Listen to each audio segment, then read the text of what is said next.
association Rails sans frontières. Il est plus connu par RSF.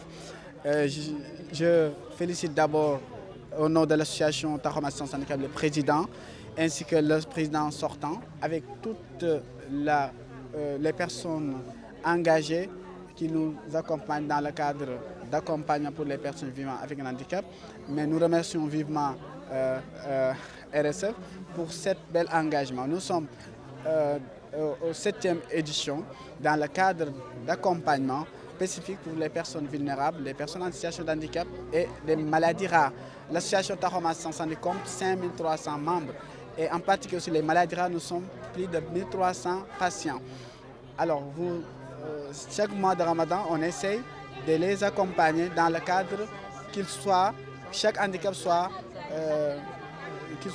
d'avoir une dignité et de lutter contre donc, la mendicité et surtout le volet de stigmatisation. Parce que pendant le Ramadan, nous constatons que les personnes vivant avec un handicap sont énormément de difficultés dans le contexte pour le mois de Ramadan. L'association Tahom est en phase, en collaboration avec RSF.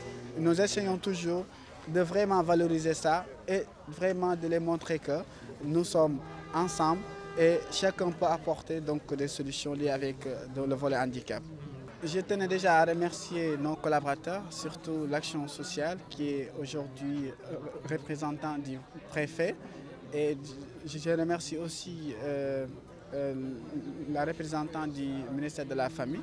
Donc, sont tellement engagés dans le cadre d'accompagnement pour les personnes vivant avec un handicap. Mais je tenais déjà donc, à remercier aussi notre partenaire RSF. Il nous accompagne depuis des années. L'idée, c'est de voir comment trouver des solutions. Alors, je lance un appel à tous nos collaborateurs, les partenaires qui nous regardent. Vous dites que les personnes vivant avec un handicap rencontrent énormément de difficultés, de problématiques liées avec l'accompagnement, surtout les denrées alimentaires pour le mois de Ramadan.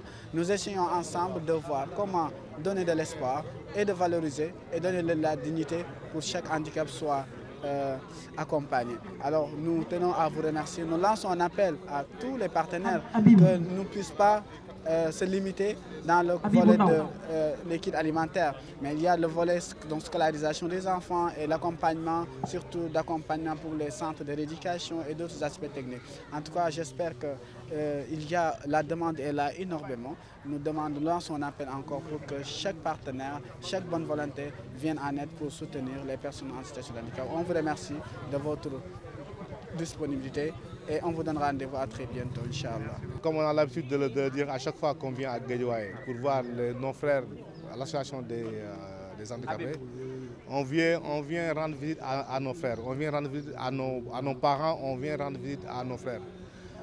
Comme vous l'avez dit tantôt, on est à notre 7e édition. Nous, on est des Motarans, comme vous le savez, les Rails sans frontières. Mais on essaye à chaque fois de faire l'utile à l'agréable, comme le dit notre président à chaque fois. Ouais, mais à chaque fois on parle de vulnérabilité. Nous, franchement, au sein des Rails sans frontières, on ne voit pas cette vulnérabilité-là. Parce que nous, on ne sent pas qu'on est venu voir des handicapés. Pour nous, c'est pas des handicapés, c'est des hommes comme nous, comme tout le monde. Et comme on a l'habitude de le dire à chaque fois qu'on vient ici, l'association Tahom Handicap, ils ont tenté d'abattre un travail extraordinaire. Nous, on est juste venu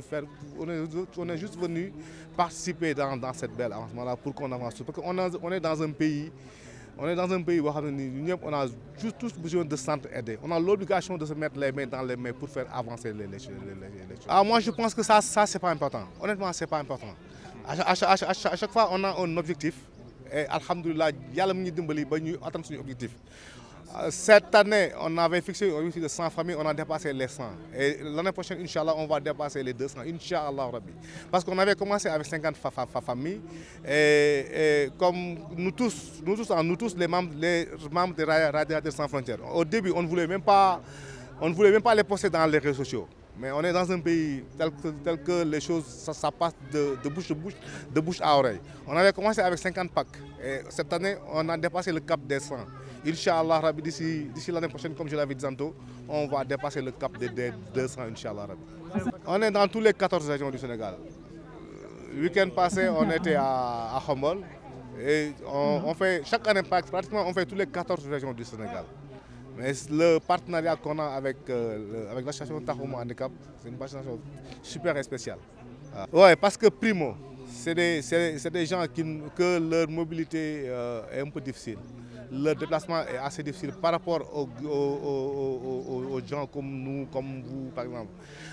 Nous, Radar Sans Frontières, on ne veut pas qu'ils tendent la main pour avoir de quoi manger le soir, par exemple. C'est pourquoi nous on s'est déplacé, venir partager ça avec eux. Journée, donc, donc ce que je ressens par rapport à cette journée, c'est un sentiment vraiment de réconfort, un petit sentiment de réconfort pour savoir que vraiment, donc ils sont en train, on est sur le terrain pour une cause noble, pour une cause familiale, une cause noble, nationale qui a dépassé les frontières du Sénégal et pour une cause pour les handicaps, donc les gens qui sont en situation d'handicap. Donc vraiment il est temps qu'on se réveille pour aller à la défense de leur cause parce que c'est des gens qui refusent de tendre la main. Donc pour une cause noble, donc c'est un signe vraiment qu'on va vers eux, on prend soin d'eux. Donc c'est un signe, un premier signe, un signe prélude pour voir ce qu'on peut faire pour les handicapés, les gens qui sont en situation d'handicap.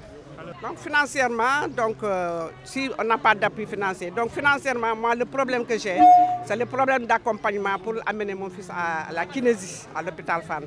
Parce que le déplacement, ce n'est pas facile. Le taxi, il nous faut chaque taxi à 10 000 francs, à 15 000 francs le taxi. Et on convoyé pour l'amener sur place pour faire le massage. Et le massage, c'est une fois par semaine, ou bien deux séances par semaine. Donc moi, j'ai problème actuellement, je n'ai que ce problème, le problème de convoyage, le problème de déplacement, mais problème d'assistance, moralement et financièrement, mon fils, il est assisté. Je l'assiste, parce que, comme je vous l'ai dit, c'est quelqu'un qui ne baisse pas les bras. Il est actuellement de faire son travail à distance. Il vend des appareils électroménagers, des appareils de téléphone. Donc avec ça, avec ces pourcentages qu'il acquiert sur ça, donc des fois même moi, il m'appelle maman, c'est ça que je vais cuisiner. Pas plus tard, hier soir, il a invité tous ses amis qui étaient venus à son chevet lui rendre cueil. Il les a invités à un ndogu. Pas un ndogu royal, mais un ndogu familial. Donc, les enfants ont quitté ce matin chez moi à 5 h du matin. Donc tu sens que humainement, donc, dans les relations humaines, donc, il n'est pas laissé en rade. Donc lui-même, il s'occupe même de sa personne. Parce qu'il n'est plus un enfant, parce qu'actuellement, il est il a la trentaine actuellement. Il a la trentaine, machallah. Ces dons sont tellement importants parce que ça contribue à l'amélioration des couches vulnérables. Ici, la cible aujourd'hui, c'est la cible handicapée, qui sont doublement vulnérables. Parce qu'ils sont vulnérables par rapport à leur mobilité, mais aussi par rapport à leur situation sociale. Donc ça contribue énormément à l'amélioration des conditions de vie des populations, particulièrement des personnes en situation de handicap. Non, le message que je lance, c'est par rapport aux bonnes volontés, aux mécènes. Ils peuvent venir contribuer à l'amélioration des conditions de vie des personnes en situation de handicap. Comme je l'ai dit tantôt, c'est une couche très vulnérable qui a besoin d'être épaulée. Épaulée par rapport à leurs conditions de vie, mais épaulée aussi par rapport à leur encadrement, par rapport à leur éducation, par rapport à leur prise en charge médicale. Donc, nous demandons à toutes les bonnes volontés, aux mécènes, mais aussi aux autorités étatiques, de vraiment contribuer à leur accompagnement. Quand je dis à leur accompagnement, c'est par rapport à la loi d'orientation sociale. La loi d'orientation sociale concède à cette couche beaucoup d'opportunités, surtout par rapport à la carte d'égalité des chances, qui offre beaucoup de services, beaucoup d'opportunités par rapport à la prise en charge médicale, parce que ces personnes handicapées détentrices des cartes d'égalité des chances sont enrôlées dans les mutuelles de santé, mais ils bénéficient aussi des financements par rapport à la réadaptation à base communautaire, mais aussi à leur accompagnement au sein de l'école. Parce que les enfants handicapés doivent bénéficier, comme les enfants normaux, des mêmes chances. C'est pour cela qu'avec la détention de la carte d'égalité des chances, ils peuvent bénéficier de toutes ces opportunités.